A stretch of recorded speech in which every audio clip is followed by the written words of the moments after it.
With my presentation, I'll just give you a little bit of my personal story, tell you how I got rid of insurance in my practice, and that you can too. And I actually went on to change my practice a couple of times because I was like, oh, I want to do something a little bit different. So I'll tell you all about that. Just as a little bit of a background, I went to the Texas College of Osteopathic Medicine here in Fort Worth. From there, I went to Scott and White residency in Temple for Pediatrics, came back, and then went to work for a corporate entity in Fort Worth, which we'll get into in just a second. So I didn't get any money to be up here. I am debt-free, so that is going to play a little bit of part when you start looking at how you want to set your practice up. If you're interested in going into private practice, that all makes a big difference. Okay, so my personal story. I did work at Cook Children's Physicians Network. I was on salary there. I worked in their community clinics as well as their urgent care as well as their emergency department. I went on from there to be the medical director for urgent care for kids, and I built their 2 clinics from the ground up. They do have several more clinics here in the DFW area, but also in other states. I went on from there and I was a locum tenens physician. I did a contract 1099, and looking at how these things are dispersed is going to be important for you if you're interested in starting your own practice. So in 2012, I started my practice. It was called Little Plum Blossom Pediatrics, and I set it up as an LLC, and I took an owner's draw monthly, but for the first 3 years of practice, I didn't even take an owner's draw. What I did was I worked at my practice Monday through Friday, and then on the weekends, I would do the locum tenens work, and that essentially paid for my salary in the beginning. And then from there, about 2 years ago, I closed down Little Plum Blossom Pediatrics as a casualty of COVID, and opened up an all-cash practice, private practice known as PK Lakeside Wellness. And I set it up under a trust, and I get a contract disbursement from that. So this was the first practice, Little Plum Blossom. I totally opened up my shingle, just hung up the shingle and went for it. I went to the bank and said, hey, I'm a doctor, can you give me a loan? And they're like, okay, yeah, we can give you a $150,000 personal loan. And I'm like, that'll be fine. I just need to get something started. And this is during that time period where I didn't pay myself. I worked locums on the weekends. So this was my office front in a little strip center. It had 4 rooms, a doctor's office, lab area. It had a little waiting room, 1,400 square foot. But I was paying $3,200 a month in the lease as well as the triple net. And what they don't tell you whenever you're starting up your own practice is that's not all that you're paying.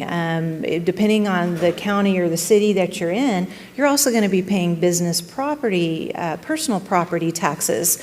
So the chair that you have in your waiting room, guess what? You got to pay taxes just for having it. It doesn't matter that you already paid taxes when you bought it. You got to pay taxes again for just having it in your office. So this is called business personal property tax. So those are all those little things that come included. And so when you start adding up all those things, you're like, ooh, I've got to get some volume going. I got to take some insurance companies. That first year, I initially paid about $10,000 in advertising for Welcome Wagon, but seriously, I only got 1 referral for that. And so from there, I was like, okay, doing it the way everybody tells you to do it is not working. I got to do something different. So I started attending the local fairs, meeting people one-on-one, shaking hands, the trade shows that were local for my county, school events, doing things with the school district. I was also part of their educational foundation. Because I am a pediatrician, I decided, okay, I'm going to go out and visit some of the midwifery clinics. And for any of you that don't know very much about a midwife clinic, they see more babies in a month than an OB-GYN. I guarantee you between 30 and 40 per provider in these kinds of clinics. So it is just another avenue for them to get to know you, know who you are. I went to birthing centers. I made mini med kits for daycare centers with some stickers and a lollipop and gave them out for free. And that's where I built most all of my client base from the ground up. I did not go into another practice. I did not buy their client base. I just did it from scratch. This is what the front office part, I wanted something that was more open concept. And what's important about all this is any furniture that you get, you don't got to pay $800 from Henry Schein to buy some nice furniture for your office or a chair. I had a colleague of mine who purchased a beautiful tapestry chairs for his office, $800 a piece. Well, then your debt ratio goes really high with that. So I thought, well, these kids are going to be peeing, pooping, whatever else on the furniture. Why are you getting $800 chairs? So I chose some outdoor furniture, and cheaply, the 2 chairs that you see on the left picture, that was from my backyard. So I was like, okay, I'll just get new cushions. We'll make it look nice. And really that's all that matters, because parents really want somebody they can connect with. They want somebody that's authentic and that's going to listen to their concerns. They don't care that you have an $800 chair in your office. In the clinic exam room, I was able to get my exam table for pretty cheap, for $400. At that time, they were going double that through McKesson and some of the other big companies. And then I had a little personalized staff area. It's important to make your staff feel welcome. It's important to allow them to have something that they can personalize that makes them happy about coming into work. And this was my staff. I had a front office manager. I had a full RN, 4-year RN. I had 2 medical assistants and then a front office staff. So by the numbers, I started out with 5 insurance companies. 1 was TRICARE, and then I did 4 PPOs. I made approximately, and now this wasn't like year 1, this was basically, I would say, getting closer to year 3. I made $800,000 per year from payers. 65% of that was overhead and staff salaries. And I was different, and when it comes to vaccines, this vaccine expenses was really small for me, but I gave parents the option of choosing to spread out their vaccines and to do single dose. Single dose vaccines are preservative free, and they have lower amounts of aluminum than combination vaccines. So an example of that would be a single dose DTaP has 40 micrograms of aluminum, but a combination DTaP Hib and Hep B has more than 1,200 micrograms of aluminum. And so with parents, educated parents, master's degrees, doctors, I would have doctors' kids come visit me, pharmacists' kids come visit me, because they recognized, okay, the literature doesn't make sense. There are things that are happening, and we want to take as much precautions as we can with our children. We want to do it as safe as possible and the most healthy way as possible. So my vaccine expenses were a lot less because I only ordered single dose, and I just was able to spread those out because not everyone got 7 shots at every single visit. Sometimes they would only get 1 shot, and then they would come back. We could monitor them and make sure they weren't having any side effects. The actual take-home pay for me was around $180,000 to $200,000 annually, but my monthly expenses to upkeep for staff, to upkeep for supplies, for vaccines, yada yada, was between $30,000 and $35,000 per month. I was open Monday through Friday. I did 52 hours a week per care. I had some administration. I was on call for myself since I was the only one. I was solo in my practice. Limited vacation, but it was stress. You've got to manage your staff. You've got to manage your patient patient problems, as well as all of the insurance and all the other headaches. So if you're ready to dive in and do it all, then you can, and you can get there, but it is more of a high-stress environment. And at that time, I was seeing 25 to 35 per day. So we all know about COVID. COVID happened, and when we got the dictate that, hey, everybody's got to stay home, and a lot of parents were afraid to come in. In fact, our daily census went down to about 5 per day. Now, there's no way I'm going to be able to make a $35,000 a month expense seeing only 5 patients a day.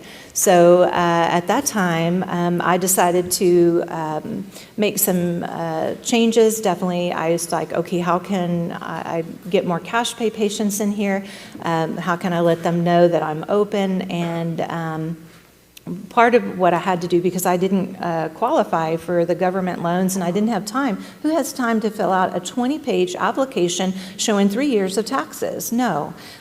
So I went to my house, and just like when I was in my 20s, what can I sell? What can I get rid of? I sold 5 acres. I sold a utility vehicle. I sold a boat. I got rid of all the toys. And I was like, okay, what's really important here? Do I really need these things? No. Are they contributing to anything? No. So I decided to change my practice by shutting down the LLC and moving into where I do all cash pay, and I got rid of all insurance companies. And what I found that when I started to peel off insurance companies in 2017, boy, patients got mad. What? You're not taking that anymore? And I was like, oh my goodness, I didn't realize you were only seeing me because of the insurance. So I thought I was a good person and you were coming to me because of that. So I noticed then that the best way to do it would be to do it cold turkey. Okay, they're addicts on the insurance. We've got to cut them off cold turkey and then bring in something new. So I changed the name of the practice at that point. And I also let the staff know, I set them up with really nice letters, and I found jobs for them. And I was like, look, I'm going to just go private on my own and not have staff anymore. Because that winter of 2020, my whole staff called in sick. And hey, when you're the doctor and you're the only doctor, you got to do everybody's job. You got to check them in at the front. You got to check on their insurance. You got to do their vitals. You got to put them in the room. You got to see the patient. You got to write the prescription. You got to take their payment at the end, because I had no staff for 2 weeks and I was seeing more than 20 patients a day. And so that taught me, talk about being thrown in the fire. You have got to put up or shut up. If you really want to own your own practice, you got to own it and you got to do it and know everyone's job and be able to perform whenever they're not available. So I went into an Office 360 complex with just, other businesses in the same building. It was a one-room office, 150 square feet, no staff. I had high school students that would come and rotate with me because I was a mentor, but I also participated with the local health professions at the high school, so the students would come and rotate with me, and I utilized their services. Hey, yeah, go weigh that patient, and let me show you how to measure their height. And this kind of just helped me streamline that process, and it was for free. So I was excited about that. This is what the smaller office looked like. Please excuse the mess. I did have my degrees up because I wanted parents to know, hey, even though I'm in this little room, I'm a real doctor, and I'm board certified in pediatrics. I'm also board certified in integrative medicine. So if you want natural recommendations, you're going to get the one that has the most evidence base to it, and I'm not a hokey person. I have everything in here, my printer, I use Square, I had some books and some charts, and I just really streamlined the process. And I had all the basics. I even had a mini fridge. And this mini fridge actually did a better job at controlling temperatures than my larger fridge that I had in the bigger office. So just a little tip there. So by the numbers, it was 150 square feet. It included electric and internet, yay. It was only $700 a month, no triple net, okay? It's a private room, no staff except for student help, but I only worked 3 days a week. And that was from like 8:30 to 4, so I scaled down my time. I started taking some little time for me. I'm not so stressed out because we all were. I mean, I was this close to just taking the deep dive and just letting everything go. I was so overworked, so stressed and concerned about what was going on in the public, in the media, and with our own agencies. I got the letter too. Hey, if you say anything bad about COVID-19 vaccine, we're going to take your board certification away. So there was all those stressors on it, and so I wanted to cut that down. My average patient load was 12 to 15 per day. And I only charged patients $125 per visit. And this was the same fees that I had even before COVID. I just kept the same fee because I knew everyone was struggling, so we'll just kind of keep it going there. I didn't do any advertising. In fact, since that very first year, I haven't done any advertising. It's all word of mouth. Because when you're good to people and you love them and you show compassion for them, they're going to tell other people. So here are the numbers, and this is what's important. I want you to look at, on the left, July 21 through December 21.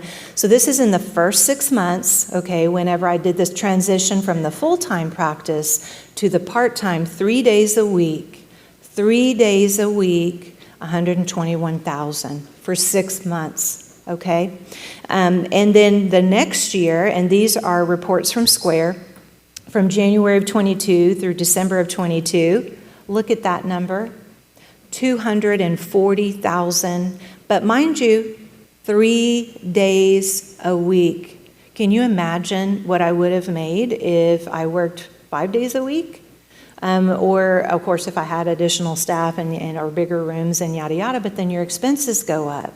And that was the whole goal, is to minimize my expenses, minimize the stress, allow myself to have a real life, a personal life, and to do some self-care as a physician. So here's an advertisement that I picked up from LinkedIn, $200,000 yearly, okay? If you're working for a corporate structure, you know you're gonna work 40 plus hours a week. You know you're gonna work at night. You know you're gonna work on the weekends because that's just how they work. And the thing they don't tell you about is part of this is bonuses. And so if you don't do your performance like you're supposed to, if you get a bad review from somebody, oops, we're taking away that $10,000 bonus, and oh yeah, I guess you're not really making $200,000 a year. So how do you feel today? Do you feel wise? Do you feel smart? Do you feel strong? I hope you do, because you can do this. It is very possible, but you have to be committed. So in July this year, hey, I decided, I feel like moving up to the mountains. I feel like, I want to go a little bit even more part-time. How can you go more part-time from part-time? Well, I decided that I'm going to start doing some telehealth 3 days a week, 8:30 to 11, so that's only 2.5 hours a day. 3 days a week, 2.5 hours a day. A relaxed environment. Hey, I could wear my pajamas if I wanted to, and believe me, many of my parents do. I just charge them $85 for a visit, and most of them are parents that are already in my practice, so I've actually already laid hands and seen their child, and now we're doing follow-ups. No annual membership fees. You're going to see a lot of programs out there that'll say, oh, you pay this much per year or you pay this much per month. I think that's bunk. If the parent doesn't need it, they don't need it. And hey, when you got 6 kids, there ain't no way you can be paying per child per month. This is all private, and I did it for free on Google Meet, and it says your meeting is safe. No one can join a meeting unless invited or admitted by the host. I'm also doing email telehealth. So if they want to send me an email and thank you so much. They have a concern, then they would just send me an email. Then I have also gone mobile. Okay, mobile means that I rent a boardroom in a hotel, and then I actually set my clinic up in there, and I book appointments, and I can see a fair number of patients. So I'm just going to go on. And here are by the numbers. Okay, this is telehealth on the left, telehealth per month. Okay, telehealth per month, $5,500. Okay, and this is 2.5 hours a day, 3 days a week. Okay, so this was July, August, and then September. And then in September, what happened? You can see I went to my mobile office where I was at the hotel. And week 1, I saw 76 patients, no advertising. Week 2, 58 to 60 patients. I charge them $125 per visit. For those 2 weeks, I made $16,000. Okay, my expenses for staying at the hotel were $4,000. No advertising, no staff. So the options are work for the big box store or design your own mom and pop place. And get out time and enjoy nature. I love hiking, so that's basically what I was doing. And just let me leave you with, a worried mother does better research than the FBI. Thank you. Appreciate it.